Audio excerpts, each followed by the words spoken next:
Welcome back everyone to Chess Canuck. As we all know, we can now play the Judit Polgar bots.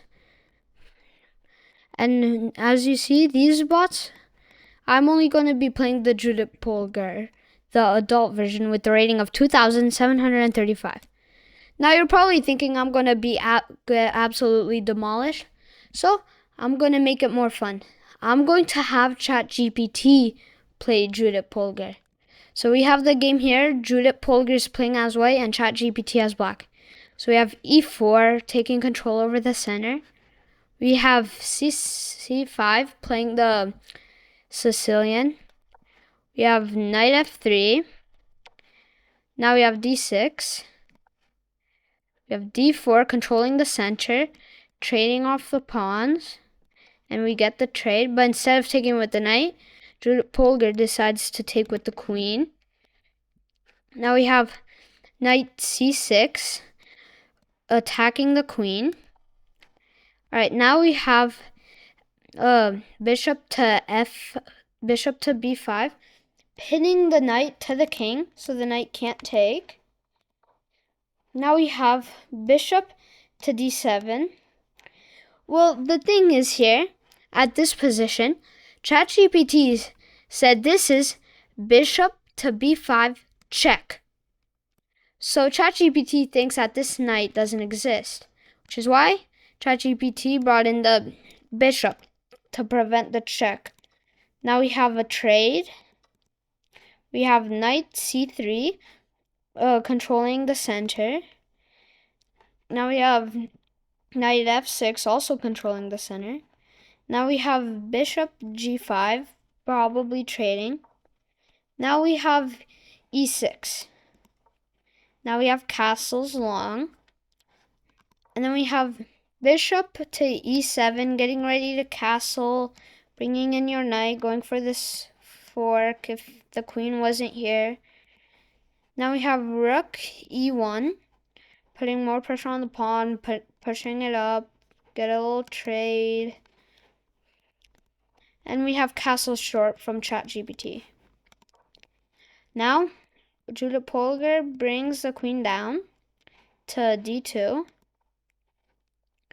Now, I don't know why Chatgpt decided to bring the queen out, but now we have king b1 protecting the pawn even though it's already protected. But it's a common move to play when you castle long. Now we have bishop to c8. And now this move, you may think it's a bad move because it gives up a knight, but actually you have the queen hanging here. So the queen is not a good idea to take. So thank goodness Chatgpt didn't take, but decided to take the queen. Now we do this check, fork. Now he has king h8, which is the reason it's a blunder, because not only is a queen hanging, but so is the rook. So we take the queen. Now he moves a rook. This rook is just here, by the way, if you want. But instead we take the knight. Now Chatgpt here says, oh, this move isn't legal. So I had explained to it that it was legal, because it wouldn't continue playing until it knows that it's legal. So then we have takes. And now we take the rook. Now we trade back. Now we bring in the knight, going for the pawn, doing this kind of stuff. Now we bring the pawn up. Now you could trade, bring in the knight. So we get a trade, and then you bring in the knight, going for the pawn and the rook. Now the rook goes to c6, attacking the knight, but this is a free pawn, so that's what Judit Polgar takes. And now we go back to check, and then we bring in our pawn. Now Chatgpt here says, with my rook, I'll take your knight on d6, So I'd explained to Chatgpt that there is no piece on d6, and Chatgpt said that their knight never moved from this square, so I had to give the full position of the board just for Chatgpt to continue playing. So now we have check, which by the way is a fork, which is exactly what we get. We take the rook. Now, the reason this is a bad move, I don't know why it says it's an excellent move. It just gives up a bishop. So that's exactly what we take. Now we have king f8. Now you can take the free pawn, which is, I'm pretty sure, what Judit Polgar plays. Yup. Now we have a5. Free pawn. Free pawn. And if you're really willing to, sacrifice the rook. Alright, so now we have d7, bringing in the other rook, going for some sort of ladder mate. Now we push the pawn, and then we take the pawn.